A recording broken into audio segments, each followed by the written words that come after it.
प्रशांत किशोर लगातार सवालों में, और ये मुद्दा जो बीपीएससी की परीक्षा रद्द करने वाला जो मुद्दा है, उस पर किसी भी तरह से छात्रों को अभी तक कोई आश्वासन नहीं दिया गया है। बीजेपी नीतीश कुमार को घिरता हुआ देखकर खुद को पूरी तरह साइड किए हुए, और ये भी बीजेपी की एक रणनीति का हिस्सा माना जा रहा है कि कैसे वो नीतीश कुमार को घेरने की कोशिश कर रही है। क्या कुछ जानकारी आपके पास राजीव जी?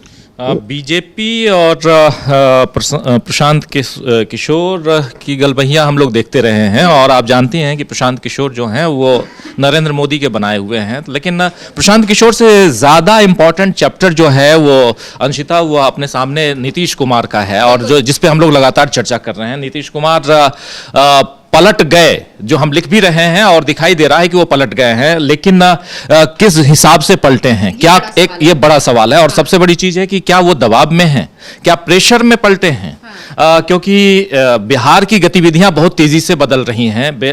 नीतीश कुमार कल गोपालगंज में थे, अब वहां से आगे बढ़ेंगे और मुजफ्फरनगर, और उसके बाद माफी चाहूंगा मुजफ्फरपुर और वैशाली जाएंगे, उसके बाद फिर सिवान आएंगे।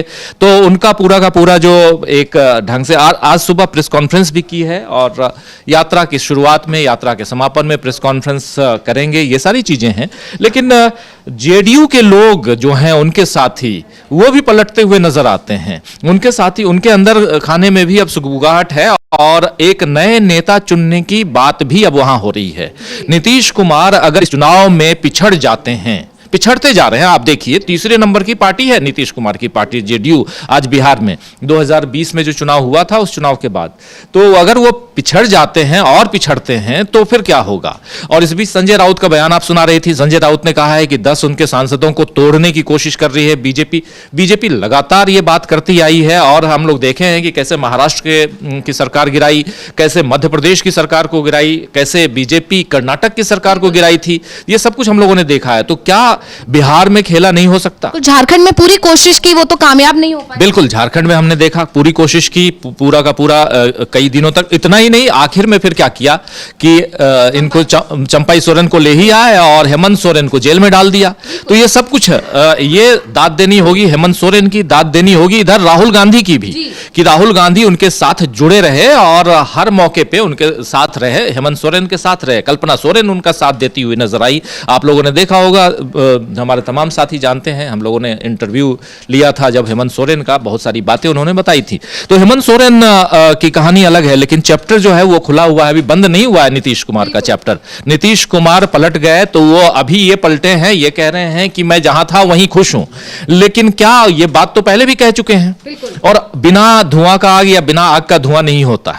तो आखिर हम लोग चर्चा इतनी देर से क्यों कर रहे हैं? लगातार डीबी लाइव पे पलट गए हैं बिल्कुल पलट गए हैं वो, और वो पलटते रहे हैं। वो पलटू चाचा ऐसे नहीं बोलते हैं उनको, तेजस्वी यादव। तो बहुत कुछ यहां पे दिखाई देता है। सबसे बड़ी चीज है कि नीतीश कुमार जो हैं वो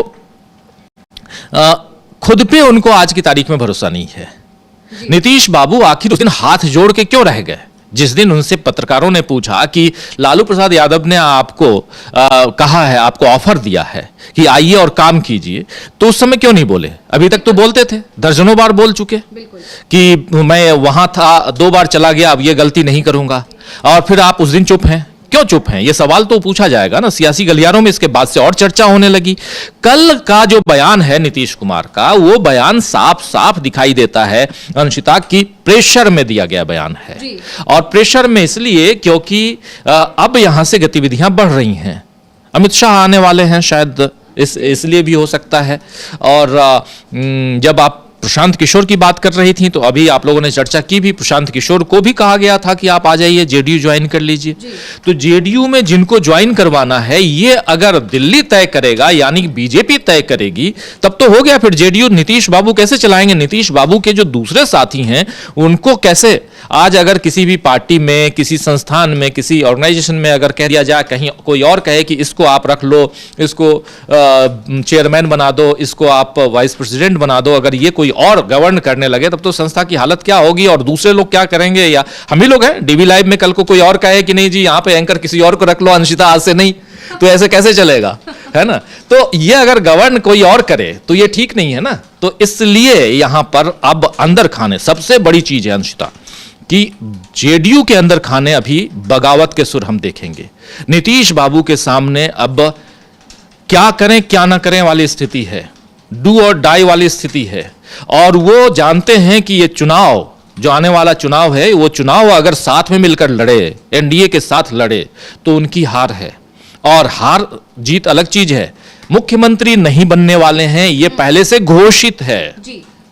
ये लिखित नहीं है लेकिन घोषित है। देख रहे हैं महाराष्ट्र में क्या हुआ, देख लिया उन्होंने, सुन लिए बयान बीजेपी के लोगों के, खुद अमित शाह के बयान सुने, तो ये सब कुछ इन लोगों ने सुन लिए हैं। तो इसलिए भी यहां पर जरूरत है अब नीतीश बाबू को, जो पलट गए वाली बात है वो पलटते हुए दिखाई देते हैं। नीतीश बाबू के अलावा इसके अलावा उनके पास और कोई चारा नहीं है। इसलिए जरूरी है कि नीतीश कुमार यहां रीथिंक करें। और दूसरी बात, जो सबसे बड़ी बात, जो 2-3 दिनों से ये खबर और भी चल रही है कि नीतीश बाबू और राहुल गांधी यानी कांग्रेस पार्टी के बीच भी अंदर खाने बातचीत चल रही है, विलय की बात चल रही है। और ये उनके लिए भी मुफीद है। कम से कम इतना तो है कि बिहार में नीतीश कुमार की पार्टी जेडीयू, जो अब रसातल की ओर है, मान सकते हैं रसातल की ओर है, क्योंकि वहां इन्होंने अपना जाति आधारित जनगणना भी करवा लिया है। वहां दलित और अति दलित की बात है, महादलित की बात है, वहां पिछड़ा अति पिछड़ा की बात है। ये सब कुछ बाइफरकेट करके रखा हुआ है इन्होंने, नीतीश कुमार की सरकार ने पिछले। लेकिन एक हुकुमदेव नारायण यादव जी का जो बयान था कल का, वो भी बहुत महत्वपूर्ण है, जिसमें उन्होंने साफ साफ कहा है कि आप कब तक जंगल राज कह करके वोट बटोरते रहोगे। और युवाओं की बात उन्होंने की है, और युवा वो उस राज को नहीं देखा है। अगर आप तथाकथित जंगल राज की बात कर रहे हैं तो घिर रहे हैं। और इनके लोग, अगर देखिए, मैं इतना जानता हूं अंशिता की आने वाला समय, और उसमें भी न सिर्फ बिहार की सियासत, देश की सियासत में भूचाल आने वाला है जी। ये दिखता है। पहले महिलाओं की ये स्थिति थी, और जब हम लोग किए स्वयं सहायता समाज जीविका नाम दिए हम ही, हम जीविका दीदी उसको कहना शुरू किए, तब देखिए महिला कितना बढ़िया सबका चेहरा दिख रहे। ऐसा चेहरा किसी का दिखते थे, और कितना बढ़िया बोलती है। और जो हम लोगों ने जीविका दिया तो उसमें केंद्र ने पूरे देश का नाम को आज जीविका किया। तो हम तो हर बार जब भी घूमते हैं हम कहीं, तो हम हर जगह देख लेते हैं कि जीविका दीदियों का जरा हालचाल हम देख, बहुत अच्छा। इन लोगों को कोई भी चीज की जरूरत है वो सहायता दी जाती है। हम बराबर कहे कि उन लोगों को मदद करिए। हम जब से शुरू किए हैं तो इन लोगों को आगे बढ़ाने के लिए हमने शुरू से ही बढ़ाया। अब इस बार भी हम घूम रहे हैं, तो और जो हमको होता है तब कहते हैं और करो, कमी रहता है पूरा हो जाता है। इसलिए जरा जान लीजिए, याद करिए, अब पहले जो था वो सबको खूब प्रेस वाला देते हैं। अरे हम तो 2 बार गलती से वो सबके साथ जोड़ दिया, अब तो हम फिर पुराना साथी में हैं।